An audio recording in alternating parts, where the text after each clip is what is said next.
made the determination that that vehicle, that replaceable property, was more important than this irreplaceable life. An East Cleveland family has spent a full year now without a loved one, 13-year-old Tamia Chappman. Investigators say she died when teens driving a stolen SUV ran her over during a chase with Cleveland police. Her family says she was walking to the East Cleveland Public Library for a Toys for Tots event.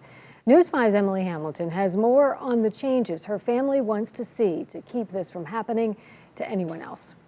1 year later, and Tamia Chappman's family says the pain hasn't dulled. On the anniversary of her death, they're calling for police to stop the chase. And it's a call we've heard from grieving families multiple times in the last year. A nearly 20-mile chase ended with the death of Tamia Chappman last December. We're here today as we celebrate her life, but mourn her death. Cleveland Police Chief Calvin Williams told News 5 earlier this month the officers involved were doing what they had to do to catch a group of people that carjacked a woman in a Target parking lot. But Chapman's family and their attorneys say Cleveland police violated due regard for public safety, a violation of state law. We miss my daughter very much, and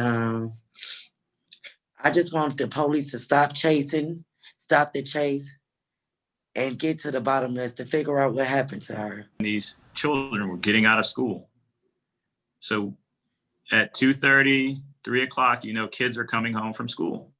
And you're chasing on a main road. Investigators say the stolen SUV hit another car on Euclid Avenue while being chased, then slid onto the sidewalk, hitting and killing 13-year-old Tamia. According to family attorney Stanley Jackson, the Office of Professional Standards is reviewing the case for police misconduct and should report the findings of its investigation in mid-January. They will find that these officers did not follow their policy, that most of them probably didn't know the policy, had never practiced an actual chase. Chapman's family argues that the department values property over people. A police chase almost always ends in an innocent bystander being injured.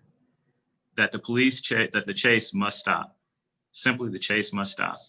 And that our children, that our community are irreplaceable. The property is replaceable. Right. The people are irreplaceable. We asked Cleveland police for a comment regarding the Chapman family's statements, but they referred us to an earlier statement from the department, which states that the officers followed protocol and this chase was by the book, and that the 13-year-old's death was a tragedy. Reporting from the 3rd District headquarters, Emily Hamilton, News 5.